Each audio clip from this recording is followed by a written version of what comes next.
মাননীয় স্পিকার, বাংলাদেশের অর্থনীতির অন্যতম একটি স্তম্ভ বা পিলার হচ্ছে বীমা খাত। যে কোনো দেশে মূলত চারটি খাতকে অর্থনীতির প্রধান স্তম্ভ হিসেবে ধরা হয়। তার প্রথমটা হচ্ছে পুঁজিবাজার, যেটা নিয়ে কিছুক্ষণ আগে আমরা আলোচনা করলাম। দ্বিতীয়টা হচ্ছে ব্যাংকিং সেক্টর, তৃতীয়টা বন্ড মার্কেট এবং চতুর্থটা ইন্স্যুরেন্স বা বীমা।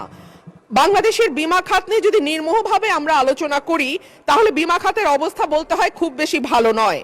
অন্যান্য দেশে বা উন্নত দেশে অর্থনীতিতে জিডিপিতে বীমা খাতের অবদান যেখানে 8 থেকে 10%, বাংলাদেশে সেইখানে মাত্র 0.4%।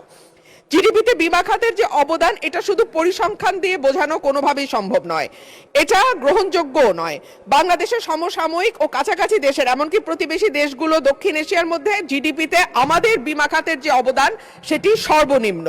তবে এখানে একটা গুরুত্বপূর্ণ পার্থক্য আছে। ভারতের মতো একটা দেশে বীমার যে ইন্ডাস্ট্রি, সেখানে কোম্পানির সংখ্যা আমাদের চেয়ে কম, অথচ আমাদের এই ছোট্ট দেশে 82টা ইন্স্যুরেন্স কোম্পানি কাজ করছে।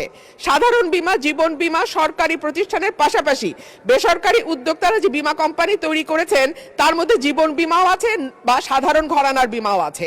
কিন্তু এত বেশি সংখ্যক কোম্পানি থাকার পরেও আমাদের দেশে জিডিপিতে বীমা খাতের অবদান এত কম, যেটার কোনোভাবেই গ্রহণযোগ্য নয়। এখানে হতে পারে যে এত বেশি সংখ্যক কোম্পানি হয়তো সেগমেন্টেড কাস্টমারদের নিশ মার্কেটিং করছে।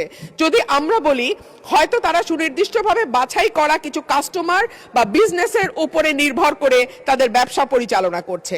এদেশের আপামর সাধারণ মানুষকে বীমা শিল্পের আওতায় নিয়ে আসতে হলে প্রয়োজন একটি সেবা যা ঝুঁকি ভালো ব্যবস্থাপনা করে। ফলে এই ঝুঁকি ব্যবস্থাপনার জন্য সর্বোত্তম বা সর্বোচ্চ ব্যবস্থাপনাকারী প্রতিষ্ঠান হচ্ছে এই বীমা কোম্পানিগুলো।